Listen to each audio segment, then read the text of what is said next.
Hello aspirants, welcome to PCS crux. तो जैसा कि आपको पता है, YouTube channel PCS crux dedicated है पीसीएस एग्जाम्स के लिए। तो अभी जो आने वाली वैकेंसीज हैं, आरएएस की हो चाहे वो एचपीएससी की हो, उसके बारे में थोड़ी सी चर्चा हम करेंगे इस क्लास में। ठीक है। तो आरएएस 2026 की जो न्यू वैकेंसी है वो आने वाली है। ये आपको मिल जाएगी नवंबर तक, आपको देखने को मिल सकती है, इजीली मिल सकती है। दिसंबर तक आपके फॉर्म फिल वगैरह हो जाएंगे। और जैसा कि आरएएस का या आरपीएससी का ट्रेंड रहा है, 2-3 महीने के बाद ही एग्जाम कंडक्ट करा लिए जाते हैं। लास्ट टाइम भी जब 2025 के एग्जाम हुए वो फरवरी में करा लिए गए थे, और जबकि नोटिफिकेशन सितंबर में आया था। ठीक है। तो यानी कि 3 महीने से ज़्यादा टाइम आपको नहीं मिलेगा। तो अगर आपको 2026 में सिलेक्शन चाहिए तो अभी से तैयारी करनी शुरू आपको कर देनी चाहिए। ठीक है।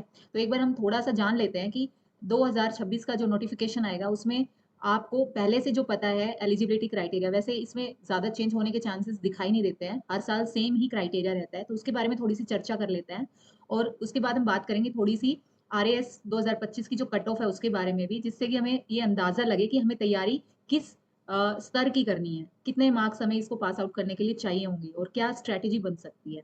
ठीक है। तो गाइस, जो एलिजिबिलिटी क्राइटेरिया है, अगर हम एज की बात करें तो आपकी 21 से 40 साल के बीच की एज चाहिए। इसके अलावा अगर आप फीमेल हैं तो आपको +5 ईयर्स मिल जाएंगे अगर आप यूआर कैटेगरी से हैं। ठीक है, यूआर कैटेगरी के लिए अगर आप फीमेल हैं, विडो हैं, ठीक है, या ओबीसी हैं, या आप एसटी है, एससी है, तो इनके लिए और भी आपको एक्स्ट्रा मिल सकता है। 10 साल तक का अप टू 10 ईयर्स आपको मिल सकता है। एक्स सर्विसमैन के लिए भी छूट है एज में। ठीक है। तो ये मेन आपको नोटिफिकेशन के टाइम भी पता चल जाएगा। लेकिन आप अगर इस एज कैटेगरी के अंदर आप इम्प्लाई कर रहे हो, इसका मतलब, या लाई कर रहे हो, इसका मतलब आप इजीली एलिजिबल हैं। ठीक है। तो आपको पक्का तैयारी करनी चाहिए आरएएस के लिए। अब बात कर लेते हैं एजुकेशन के बारे में, यानी कि एजुकेशनल क्वालिफिकेशन आपकी क्या होनी चाहिए। इसमें कुछ नहीं, इसमें सिर्फ एक ही चीज़ है कि आप ग्रेजुएट होने चाहिए। ठीक है। या फाइनल ईयर में भी अगर आप अपीयर हैं, आपका रिजल्ट भी, आप अपीयर्ड है फाइनल ईयर में, ठीक है, या आपका रिजल्ट अवेटेड भी है, तो भी आप एलिजिबल हो जाते हैं। ठीक है। तो जैसे कि आपको पता है, मई जून में आपके एग्जाम होते हैं ग्रेजुएशन के, है ना। तो जब एग्जाम, अगर आपका अभी रिजल्ट अवेटेड है, मान लो सितंबर में आता है कई लोगों का, या अक्टूबर में आता है, तो भी आप एलिजिबल हो जाओगे जब तक कि फॉर्म निकलेंगे, फॉर्म फिलिंग के टाइम। ठीक है। तो ये तो था क्राइटेरिया।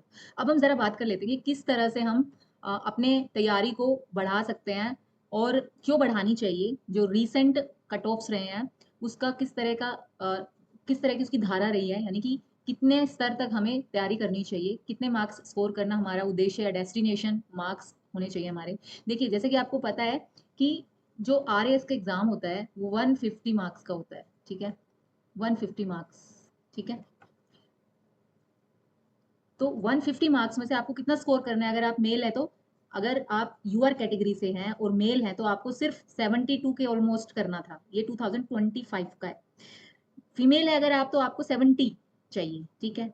एससी है तो और भी कम है। यहाँ देखिए, एससी कैटेगरी बिल्कुल 64 पर है और यहाँ पर 60 के आसपास है। ठीक है। तो मेल और फीमेल का जो डिफरेंस है वो भी 2 नंबर तो जरूर है। यहाँ पर भी 2, यहाँ का बल्कि 4 का डिफरेंस आ रहा है, यहाँ का भी 4 का डिफरेंस आ रहा है, यहाँ का 2 नंबर का डिफरेंस। तो ओबीसी में चाहे आप मेल हो चाहे आप फीमेल हो, सेम है। देखिए, यहाँ मेल का 71.59 है यूआर कैटेगरी, और ओबीसी कैटेगरी दोनों सेम है। फीमेल में भी यूआर और ओबीसी कैटेगरी सेम है। इसका मतलब आपको टारगेट क्या रखना चाहिए, एटलीस्ट 75 अगर इसकी बात की जाए। लेकिन आपको एक बात ध्यान रखनी चाहिए कि जब भी हम किसी पिछले स्कोर को मानकर आगे की तैयारी करते हैं, तो उसकी जो एग्जाम या पेपर की जो है वो टफनेस को ध्यान में रखकर डिसाइड करते हैं। ठीक है, कि कितने स्कोर तक हमें पहुंचना है। लेकिन आप अगर रीसेंट ईयर्स की कट ऑफ्स देखोगे तो भी इसी के ऑलमोस्ट इसी के आसपास घूमती है, यानी कि जो आरएएस का एग्जाम है वो टफ होता है। ठीक है। इसमें यानी जो एस्पिरेंट्स है वो 72 भी स्कोर नहीं कर पा रहा है आउट ऑफ 150, यानी कि लेस देन हाफ है। ठीक है। और सबसे बड़ी प्रॉब्लम यहाँ पर क्या होती होगी, अगर इसको आप एनालाइज करेंगे तो सबसे बड़ी प्रॉब्लम है राजस्थान खुद, राजस्थान एज अ स्टेट। क्योंकि राजस्थान एज अ स्टेट, या राजस्थान स्टेट से, चाहे इसकी ज्योग्राफी हो, चाहे इसकी पॉलिटी हो, चाहे इसकी इकोनॉमिक्स हो, इकोनॉमिक्स में आपको पता ही है बजट आता है, आर्थिक समीक्षा आती है। ठीक है। तो इस एरिया से, इन तीनों एरिया से, और हिस्ट्री और कल्चर, ठीक है, हिस्ट्री एंड कल्चर, यहां से आपको 1/3 क्वेश्चंस मिल जाएंगे। यानी कि आपको अगर 150 क्वेश्चन करने हैं, उसमें से आपको 50 क्वेश्चन राजस्थान इटसेल्फ से मिलेंगे। तो आपका मेन फोकस होना चाहिए राजस्थान, ठीक है। अगर आप सारे पार्ट्स में नहीं जा सकते, तैयारी नहीं कर सकते, तो आपको फोकस इकोनॉमिक्स, उसका बजट, आर्थिक समीक्षा, पॉलिटी और ज्योग्राफी, ये 3 जरूर करने चाहिए। हिस्ट्री और कल्चर को अगर आप छोड़ना चाहते हैं तो छोड़ सकते हो, लेकिन ये तीनों जरूर करने हैं। अगर आप ज्योग्राफी छोड़ रहे हो तो हिस्ट्री ले लो, पॉलिटी छोड़ रहे हो तो हिस्ट्री ले लो, ठीक है। यानी कि इकोनॉमिक्स को आप नहीं छोड़ सकते। इकोनॉमिक्स में बजट और आर्थिक समीक्षा है, क्योंकि इसमें मेहनत भी कम है और इसको आप स्कोर भी ज्यादा करते हो, इसके क्वेश्चंस भी ज्यादा आते हैं, ठीक है। तो आपका फोकस होना चाहिए 75 मार्क्स। तो आज की डेट में जो आप रीसेंट एग्जाम या रीसेंट जो क्वेश्चन पेपर उठाकर देखोगे, उसको सोल्व करके अगर आप 75 अबव स्कोर कर पा रहे हो, इट मीन्स आप अच्छे तैयारी के साथ जा रहे हो, ठीक है। लेकिन अगर आप अपकमिंग ईयर्स के लिए जाओगे, यानी कि 2026 के लिए, तो आपका टारगेट एटलीस्ट 90 मार्क्स होना चाहिए। और 90 मार्क्स रिसेंट जब आप प्रीवियस ईयर्स क्वेश्चन पेपर उठाकर देखोगे, तो उसकी जो हिस्ट्री है, ठीक है, ज्योग्राफी है, इको है, पॉलिटी है राजस्थान की, उस पर फोकस। इसके अलावा Indian history, Indian polity, Indian geography, ठीक है, ये एरिया। यहाँ पर साइंस के क्वेश्चन भी काफी स्टैटिक पूछे जाते हैं, तो इस पर भी आपको फोकस रखना चाहिए, ठीक है। तो आप इजीली स्कोर कर पाओगे 90, ठीक है। लेकिन अगर आपने इनमें से छोड़ा कुछ, आप इनमें से छोड़ सकते हो एनवायरमेंट, ठीक है। एनवायरमेंट स्पेसिफिक ज्यादा नहीं आता। अगर आपने साइंस कर लिया है तो एनवायरमेंट को आप छोड़ सकते हो, क्योंकि साइंस में, अच्छा साइंस में भी आप बायो को देख लो, एनवायरमेंट को भी देख लो, चलो आप यहाँ पे फिजिक्स और केमिस्ट्री छोड़ सकते हो, ठीक है। तो इस तरह से आप जब कैलकुलेट करोगे, तो आपको करना क्या है, साइंस में करना है, ठीक है। साइंस में कुछ एरिया छोड़ सकते हो, पूरा नहीं कर सकते हो, कोई बात नहीं। मैथ्स जरूर करना है। इसका मैथ्स के 10 क्वेश्चन आते हैं, और आपको पता है मैथ्स में गलती होने के चांसेस कम होते हैं अगर आपका मैथ्स अच्छा है तो ये आपको जरूर करना चाहिए, मैथ्स एंड रीजनिंग, ठीक है।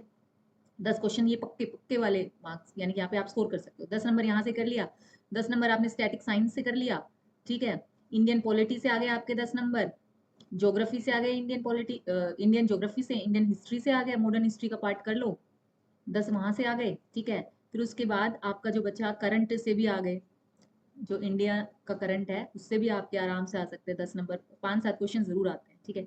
तो आपने 1 2 3 4 5 6 60 नंबर तो वहां से कर लिए स्कोर। अब 50 नंबर की जो आपकी राजस्थान बची है, उसमें से अगर आप 5 में से 3 पोर्शन भी करते हो, तो भी आप 30 स्कोर कर सकते हो। तो 60 + 30 आपका 90 स्कोर इजीली हो जाएगा, ठीक है। इनमें से आप और भी एक्स्ट्रा करके 10 क्वेश्चन या 20 क्वेश्चन अगर आप एक्स्ट्रा करके चलते हो, 110 आप सोल्व करते हो, उसमें से हो सकता है आपके 100 सही हो, ठीक है। तो 100 में से अगर 10 गलत है, तो आपको 1/3 नेगेटिव है, तो 3 नंबर यहाँ से कटे तो भी आपके 95+ आ जाएंगे, ठीक है। क्योंकि यहाँ पे नेगेटिव मार्किंग है, वो भी 1/3। अब थोड़ी सी चर्चा कर लेते हैं कि भाई ये इतनी स्ट्रेटेजी बनाने के पीछे रीजंस क्या है। देखिए अभी जो रिसेंट एग्जाम हुआ है पीसीएस बीपीएससी का, तो यहाँ पर पहले पता है क्या होता था, यहाँ पर नेगेटिव मार्किंग नहीं हुआ करती थी, ठीक है। कई साल पहले से ही, अभी शुरू हुई है रिसेंट 2-3 साल से, पहले नेगेटिव मार्किंग नहीं होती थी, ठीक है। यहाँ पे स्टैटिक क्वेश्चन होते थे, स्टैटिक ज्यादा, ठीक है। यहाँ पर वन लाइनर क्वेश्चंस होते थे, ठीक है। यहाँ पर जिस तरह से वन डे एग्जाम के क्वेश्चन होते हैं, उस तरह के क्वेश्चंस होते थे। लेकिन अब की बार इनमें से कुछ भी नहीं था। नेगेटिव मार्किंग तो खैर पीछे से ही खत्म हो गई, सॉरी, पॉजिटिव मार्किंग तो थी ही नहीं, नेगेटिव मार्किंग पहले से ही शुरू हो चुकी थी।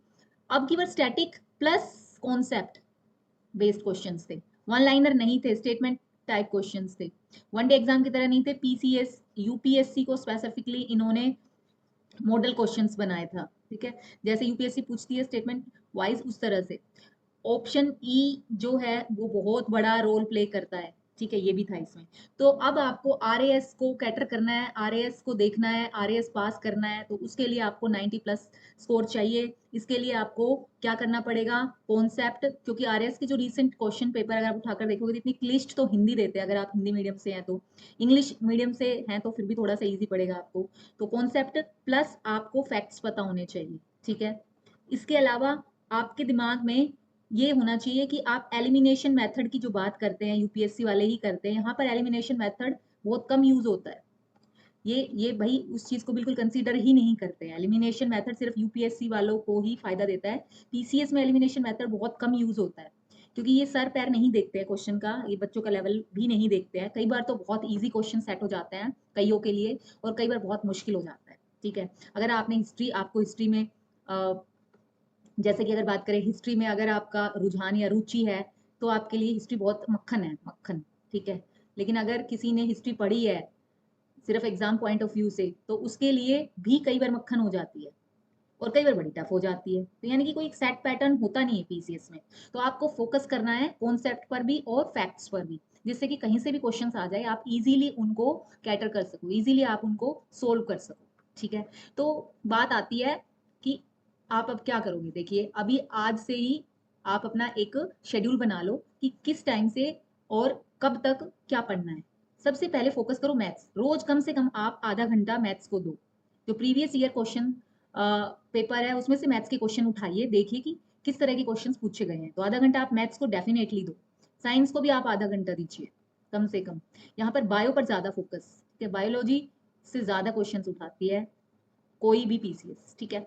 उसके बाद आप राजस्थान, अगर आप नए हैं ना, मैं उसकी भी बात कर रही हूँ, और अगर आप पीछे भी आरएएस का एग्जाम दे चुके हो तभी भी, क्योंकि अगर आपकी इतनी स्ट्रॉन्ग होती तो क्लियर हो चुका होता है ना, तो क्लियर नहीं होता है। तो राजस्थान की ज्योग्राफी, हिस्ट्री, पॉलिटी, इन तीनों को, हिस्ट्री, ज्योग्राफी, पॉलिटी, इन तीनों को एक साथ लेके चलिए। रोज आप एक एक घंटा दीजिए इनको, ठीक है? इजीली हो जाएगा आपका कवर फिर सिलेबस, ठीक है? इसके अलावा आप इंडियन पॉलिटी को, जब आप राजस्थान पॉलिटी पढ़ो उसके साथ कंपैरिजन करते हुए पढ़ लो 1 घंटा, और 1 घंटा ही ज्योग्राफी का कंपैरिजन करते हुए भी पढ़ सकते हो। ऐसे ही हिस्ट्री का भी आप 1 घंटा पढ़ सकते हो। ये इंडियन हिस्ट्री, इंडियन पॉलिटी और इंडियन ज्योग्राफी की बात हो रही है। तो देखिए आप 6 घंटे ये और 1 घंटा ये, 7, तो अभी आप 7 घंटे डेली बेसिस पर पढ़ेंगे। साथ में आप न्यूज़पेपर ले लो कोई भी, ठीक है? चाहे आप स्टेट का भी ले सकते हो या स्टेट प्लस नेशनल, ठीक है?